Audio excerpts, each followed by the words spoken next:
Okay प्रियानो, आपण 2 शब्दाची प्रार्थना करूया. आमच्या प्रेमळ, दयाळू, कनवाळू पित्या, प्रभू, आज तू आम्हाला तुझ्या शास्त्राबद्दल शिकायची एक संधी दिली आहे. त्याबद्दल आम्ही तुला अंतःकरणापासून धन्यवाद म्हणतो.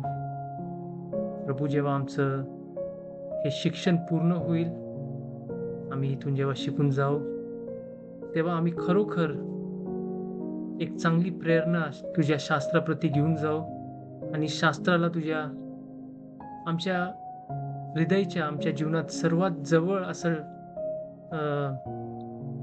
तुझी भेट म्हणून ठेवूया. यासाठी आम्हाला मदत कर प्रभू.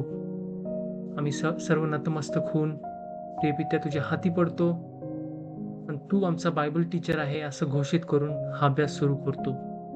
ही प्रार्थना धन्य तारणारा प्रभू येशू ख्रिस्त ह्याच्या गोड आणि पवित्र नावात करतो म्हणतो ऐक. आमेन. आमीन आमीन. आमीन. आमीन आमीन. आमीन. आमीन. आमीन. आमेन. आमीन. आमीन. थँक्यू प्रियानो, वेळेवर जॉईन झाल्याबद्दल परत एकदा. आजचा जो आपला विषय आहे तो आहे, बायबल खरंच देवाकडून आहे का? का बायबल मनुष्याने बनवलं आहे? हा आपला विषय आहे प्रियानो. आता जर तुम्ही शास्त्र उघडलं आणि शास्त्रात पाहायला गेला की बाबा शास्त्र काय म्हणतं, तर शास्त्रात असं लिहिलं आहे की बायबल जे आहे ते देवानी स्वतः त्या बायबल लिहिण्याची प्रेरणा व विचार, कधी कधी शब्द देखील मनुष्याला दिले आणि मनुष्याने त्या प्रेरणेमध्ये, देवाच्या पवित्र आत्म्यामध्ये देवाने जे जे सुचवलं, शिकवलं, सांगितलं, त्या हिशोबाने मनुष्याने शास्त्र लिहिलं. आमीन. बरोबर आहे? आमीन आमीन. आमीन. आमीन. आता हे बायबल असं म्हणतं प्रियांनो की बायबल देवाने अशा प्रकारे बायबलची रचना केली, अशा प्रकारे बायबल मनुष्याला उपलब्ध करून दिलं. म्हणजे थोडक्यात बायबल हे देवाकडून प्रेरित झालेलं पुस्तक आहे. देवानी ज्या पण मनुष्याने बायबल लिहिलं त्यांनी स्वतःच्या मनाचं नाही लिहिलं. शास्त्र आपल्याला सांगतं की त्या लोकांवर देवाचा पवित्र आत्मा उतरला. त्या पवित्र आत्म्याने जे काय लोकांना प्रेरित केलं, जे कोणी लेखक होते वेगवेगळ्या काळात, त्यांना जे जे प्रेरणा पवित्र आत्म्याद्वारे भेटली त्यानुसार त्यांनी बायबल लिहिलं. आता जेव्हा हे सत्य घेऊन आपण लोकांकडे जातो, लोकांना हे सांगतो, तर लोक म्हणतात की असं तर सर्वच म्हणतात. असं आपल्या आपल्या ग्रंथांबद्दल, आपल्या आपल्या पवित्र पुस्तकांबद्दल प्रत्येक समाज, प्रत्येक जे रिलिजन आहेत ते आपल्या आपल्या पुस्तकाबद्दल हे बोलतात. तर ठीक आहे, हे बोलत असतील. हा अभ्यास दुसरे जे समाज आहेत, जे धर्म आहेत, त्यांचे पुस्तक खोटे आहेत हे म्हणण्यासाठी नाही प्रियानो, पण शास्त्र, प्रभू येशूचं, परमेश्वराचं जे शास्त्र आहे, ज्याला आपण बायबल म्हणतो, हे बायबल खरोखर देवाकडूनच आहे हे सिद्ध करण्यासाठी हा अभ्यास आहे. ओके, तर तुम्ही पुढे अनेक अशा गोष्टी पाहणार आहात प्रियांनो, ज्याच्यातून तुम्हाला समजेल की खरोखर शास्त्र जे आहे ते देवाने प्रेरित केलं होतं. आमेन. आमीन आमीन. ओके.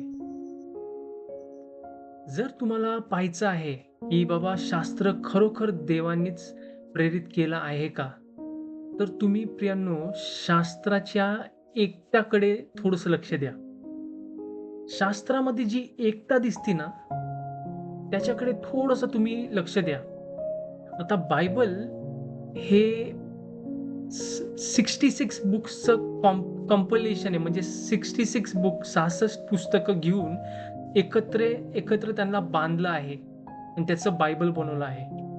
आता हे 66 पुस्तकं जे आहेत, हे 66 पुस्तकं 40 वेगवेगळ्या लेखकांनी लिहिलं आहे. ओके, 40 वेगवेगळ्या लेखकांनी हे 66 पुस्तकं लिहिली आहेत. आणि हे 40 जे लोक होते प्रियांनो, कोण राजा होते, कोण मछवारे होते, कोण मेंढपाळ होते, कोण वैद्य होते, कोण शेतकरी होते, कोण सामान्य लोक होते, कोण संदेष्टा होते. आता हे बघा, 40 लोक, ठीक आहे, 40 लोक शास्त्र लिहितात.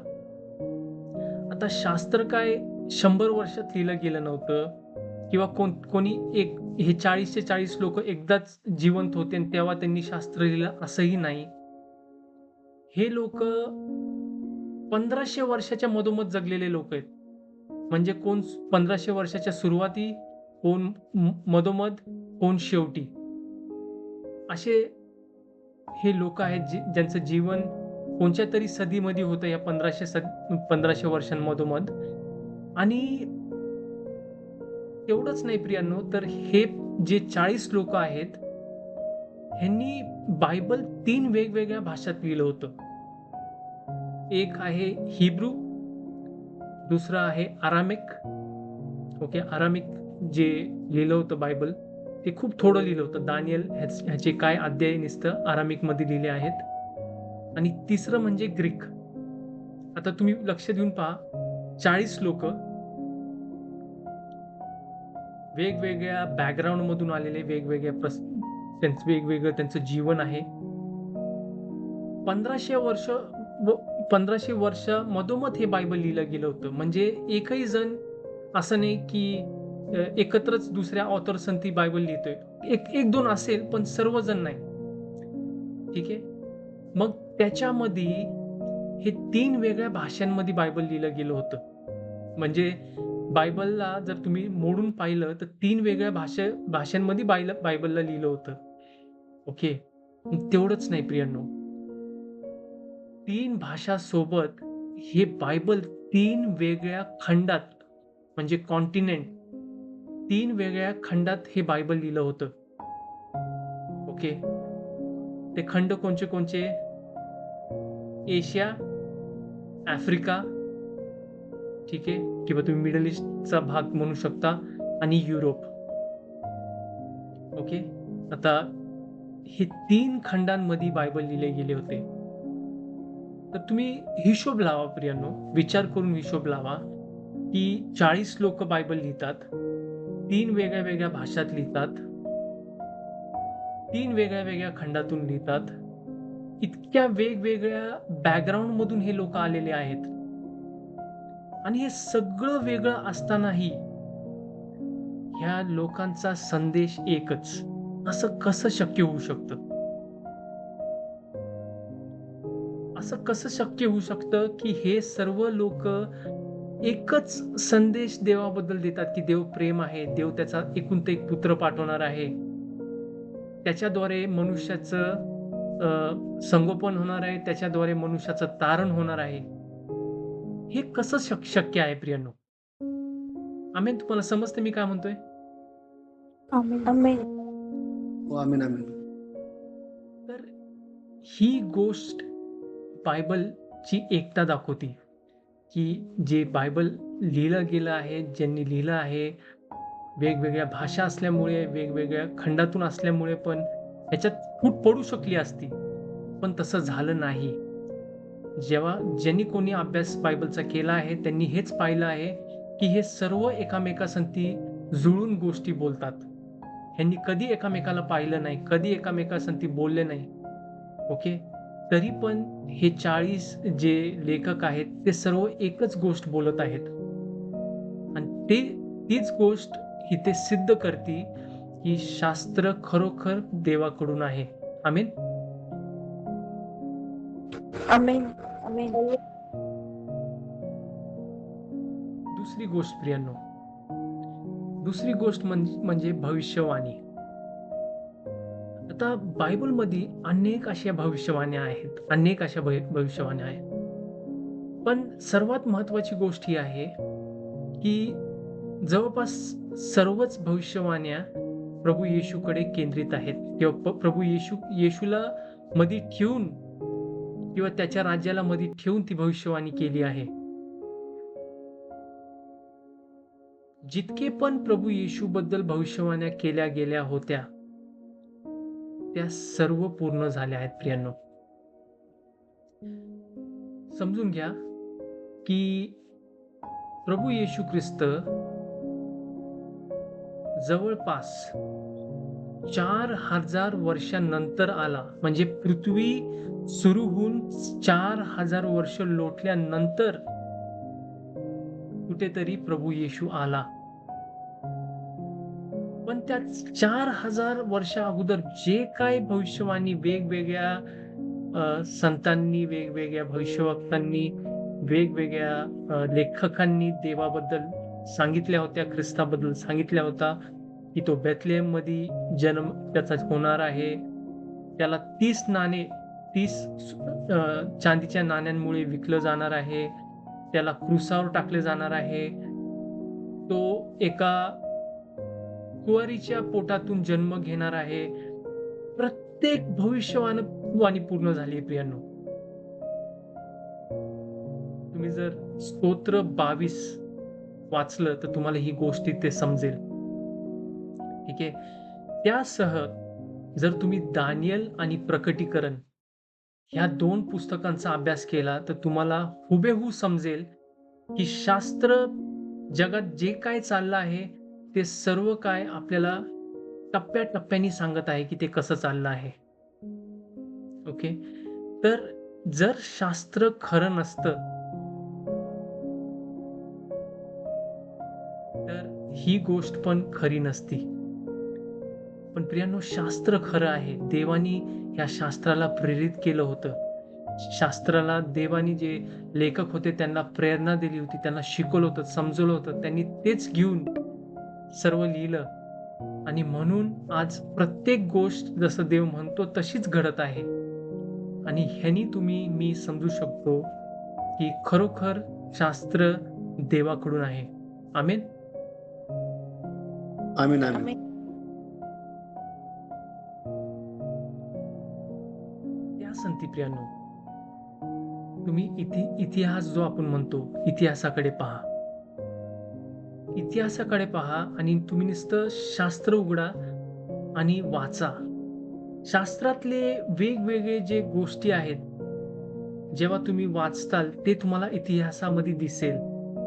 आपण वाचायसाठी, लेकरांना शिकवायसाठी, सांगायसाठी आपण नोहाच्या काळी जे जलप्रलय आले होते त्याबद्दल सांगतो की बाबा बाळा, या असा जलप्रलय आला होता. देवाचं लोकांनी ऐकलं नाही, देवाची आज्ञा पाळले नाही, म्हणून अशा प्रकारचा जलप्रलय आला, लोकांचा नाश झाला. हे म्हणून आपण शास्त्र बंद करतो. पण तुम्ही हीच गोष्ट जाऊन इंटरनेटवर शोधा आणि पहा की असे कित्येक सायंटिस्ट आहेत ज्यांना जलप्रलय आला होता ह्याबद्दल अनेक असे प्रूफ सापडले आहेत. इतकेच नाही, टर्कीमध्ये तर नूची जी नाव होती, आर्क होती, ती देखील सापडली प्रियांनो. इतिहास पहा. तुम्हाला ऐकण्यात आला असेल, तुम्ही वाचला असेल, यरिको ह्याची खूप मोठी भिंत होती.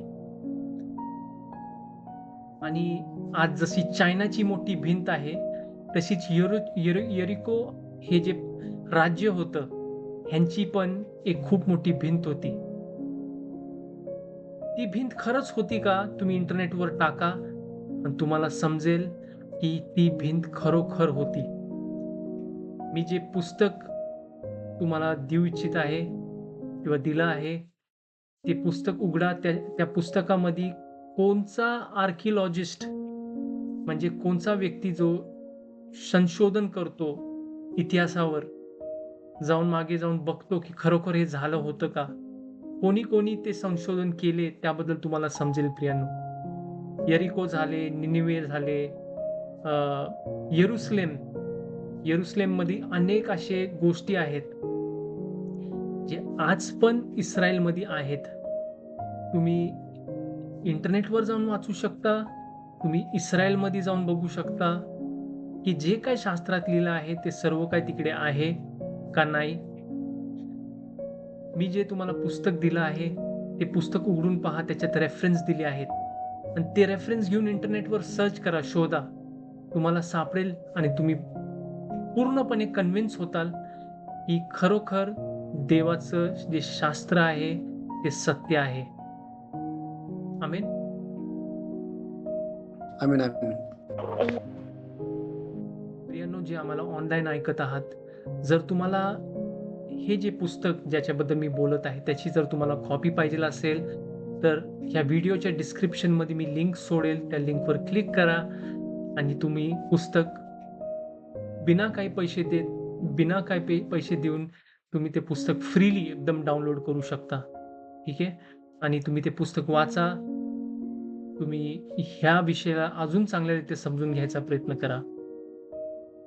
आता त्याच संगती प्रियांनो, जर आपण आज जे सायन्स आहे, सायंटिफिक गोष्टी आहेत त्याच्याकडे जर आपण लक्ष दिलं तर आपण समजतो की आपण खूप पुढे आलो आहोत किंवा आपली खूप प्रगती झाली आहे.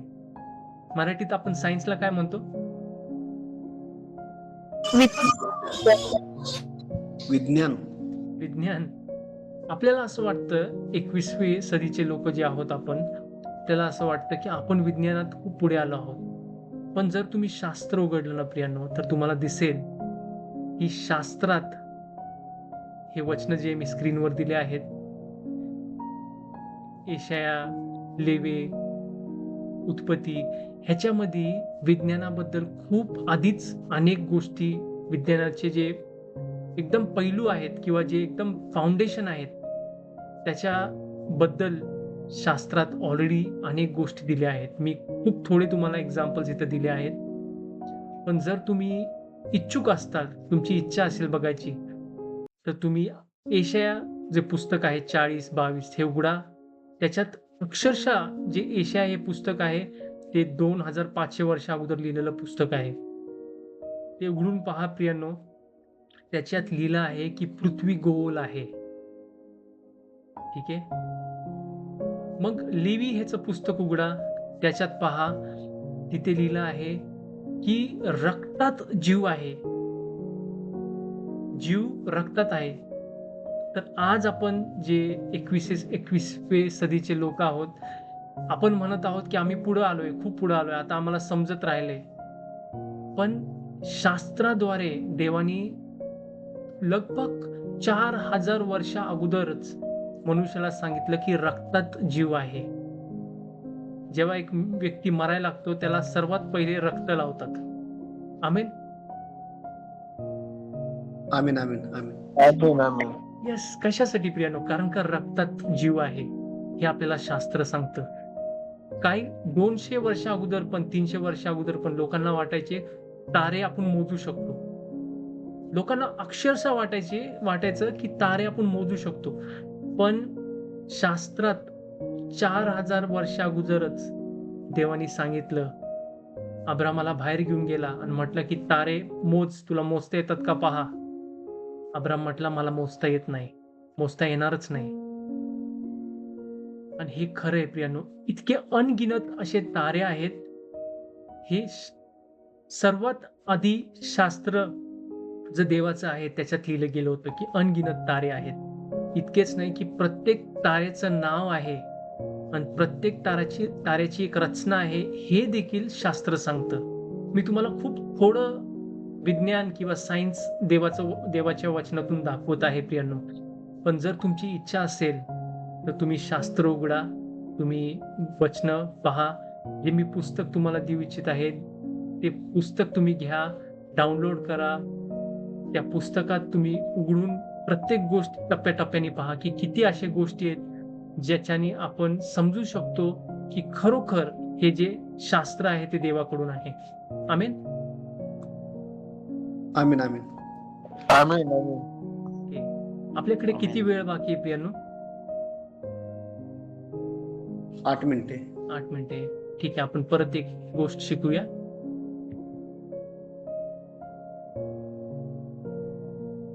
अजून एक गोष्ट प्रियांनो इथे.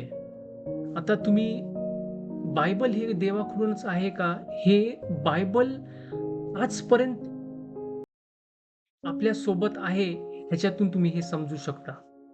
म्हणजे मी काय म्हणायचा प्रयत्न करतोय, प्रियानो, ह्या बायबलला नष्ट करायचा खूप वेळेस प्रयत्न झाला आहे. ठीक आहे. बायबलला नष्ट करायचा असा खूप वेळेस प्रयत्न झाला आहे. पण प्रत्येक वेळेस देवाने हे बायबल सांभाळलं आहे. आता तुम्हाला माहिती असेल की 2000 वर्ष मागे जेव्हा रोम सरकार होतं, तर रोम सरकार देवाच्या लोकांना छळत होतं, ख्रिस्ती लोकांना छळत होतं. त्यांना भीती होती की बाबा माहित नाही आता हे ख्रिस्ती लोक एक वेगळं राज्य स्थापन करतात का काय.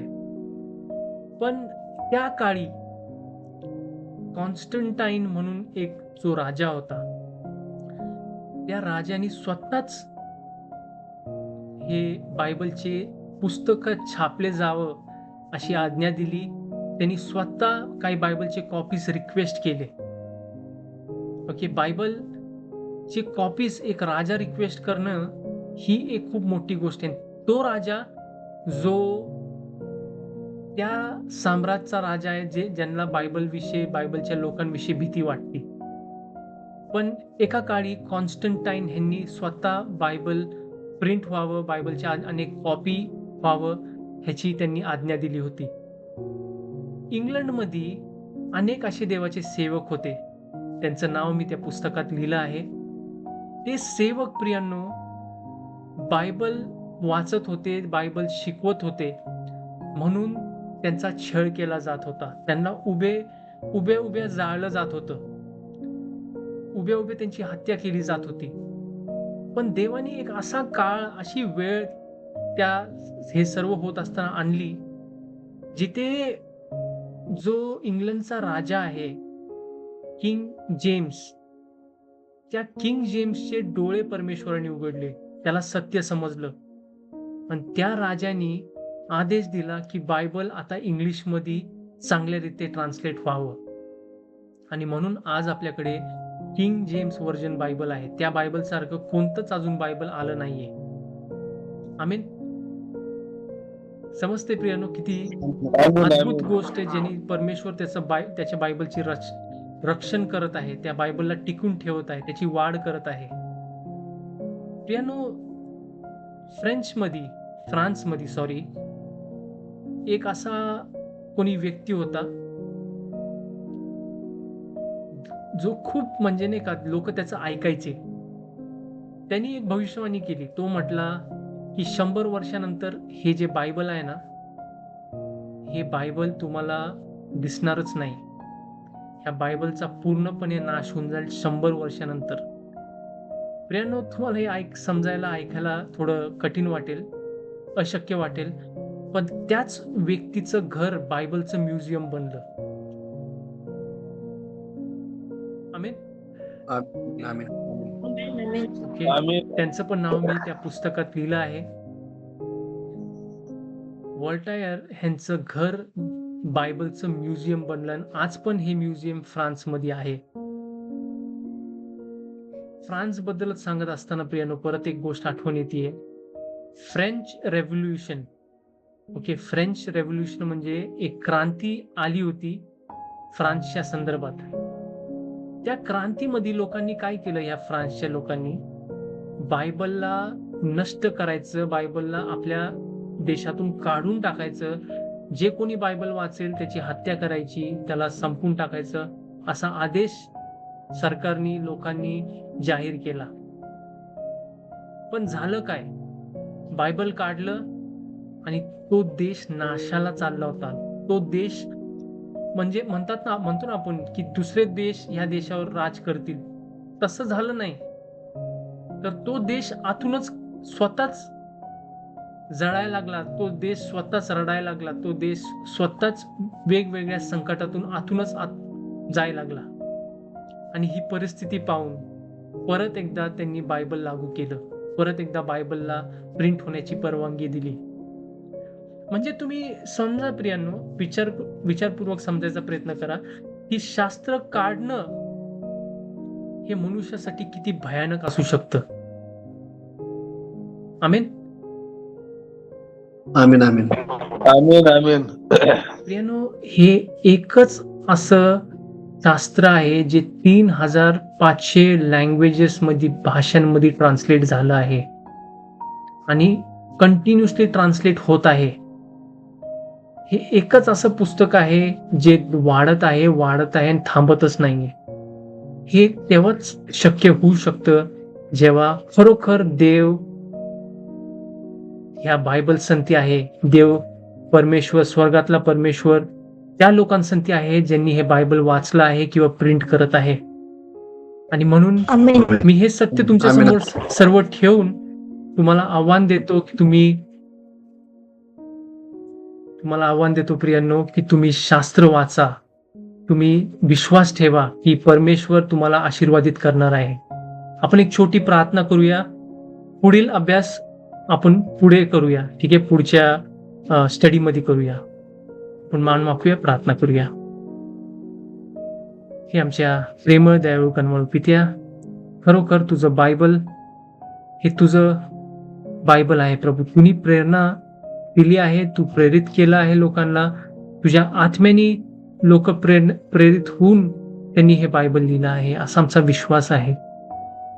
हे सर्व काही शिकत असताना हे आम्ही अंतःकरणात ठेवावं, पण ह्या गोष्टी लोकांसाठी शेअर करावं, ह्यासाठी आम्हाला सज्ज कर, हुशार बनव, चालाक बनव. ही प्रार्थना धन्यता आणणारा प्रभू येशू ख्रिस्त ह्याच्या गोड आणि पवित्र नावात करतो म्हणतो आहे. आमेन. आमेन. आमीन. आमेन. आमेन. थँक्यू प्रियांनो. आय होप मी तुमचा जास्त वेळ घेतला नाही.